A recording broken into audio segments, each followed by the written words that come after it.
Hey guys, सुबह का राम, जय श्री कृष्णा। आज मेरा हार्ड वर्किंग चैलेंज का 39 डे है, तो चलिए स्टार्ट करते हैं।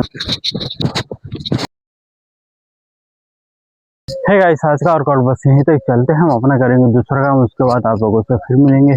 गाइस, हम आ गए हैं डेयरी फार्म पे, सामने प्रांजल डेयरी फार्म है और ये वकील भाई साहब हैं। तो अब लेंगे दूध, उसके बाद मिलते हैं घर पे आप लोगों से। तो गाइस, हम घर पे आ चुके हैं, अपना दूध रख चुके हैं और आए हैं नंदिनी जी के पास। जाएंगे अब, यहाँ से नहाएंगे, फिर आप लोगों से मिलेंगे। हे गाइस, मैं नहा आ चुका हूँ, आया हूँ अपने छत पे धूप लेने और जाऊंगा खाना खाऊंगा, उसके बाद आप लोगों से फिर मिलूंगा। गाइस, हम खाना वाना खा चुके हैं, आए हैं थोड़ा लेटने, क्योंकि बाहर चल रही बहुत तगड़ा हवा, तो अच्छा नहीं लग रहा है, तो हम आ गए अंदर। मिलते हैं आप लोगों से शाम को 4 बजे। हे गाइस, मैं आया हूँ क्रिकेट देखने, देख सकते हो आप लोग। अब यहाँ थोड़ा टाइम मैं एंजॉय करूँगा, उसके बाद निकलूंगा घर के लिए। हे गाइस, तो हम वहाँ से चल रहे हैं अंकित के साथ घर पे, और मैं घर पे आ चुका हूँ। अब मैं जा रहा हूँ वीडियो एडिटिंग करने। अगर वीडियो आप लोगों को पसंद आए तो लाइक एंड शेयर जरूर करें। मिलते हैं कल, तब तक के लिए बाय बाय।